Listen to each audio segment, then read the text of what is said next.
Hey guys, welcome to day 9 of home workout series. ఈరోజు Sunday అంటే rest day. అసలు మన బాడీకి రెస్ట్ ఎందుకు ఇవ్వాలి ఈరోజు తెలుసుకుందాం.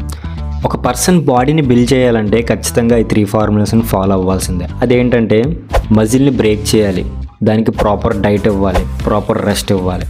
అంటే ఈ 1 వీక్ మొత్తం మనం వర్కౌట్స్ చేసాం అంటే మన మజిల్లో మజిల్ సోర్స్ అనేది క్రియేట్ అవుతుంది. ఫర్ ఎగ్జాంపుల్ ఇది మజిల్ అనుకోండి, మనం 1 వీక్ మొత్తం వర్కౌట్ చేసాం. సో మజిల్ అనేది ఏమవుతుంది, బ్రేక్ అయింది.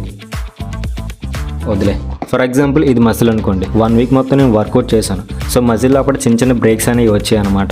దీనికి ఇప్పుడు ఏం చేయాలి, ప్రాపర్ డైట్ ఇవ్వాలి, తర్వాత 7 to 8 అవర్స్ స్లీప్ ఇవ్వాలి. అప్పుడు మన బాడీ ఏమవుతుందంటే రికవరీలోకి వెళ్తుంది. అప్పుడు మన బాడీకి ఉన్న మజిల్ ఏదైతే ఉందో ఇట్లా బల్క్ అవుతుంది. సో ఈ ఫార్ములాని బేస్ చేసుకొని మన బాడీ అనేది బిల్డ్ చేయాలి. సో సింపుల్గా రెస్ట్ అనేది అంత అవసరం భయ్యా అంటే, ఫర్ ఎగ్జాంపుల్ నువ్వు డే అంతా వర్క్ చేసిన తర్వాత నీకు శాలరీ అయిపోతే నీ ఫీలింగ్ ఏంటి?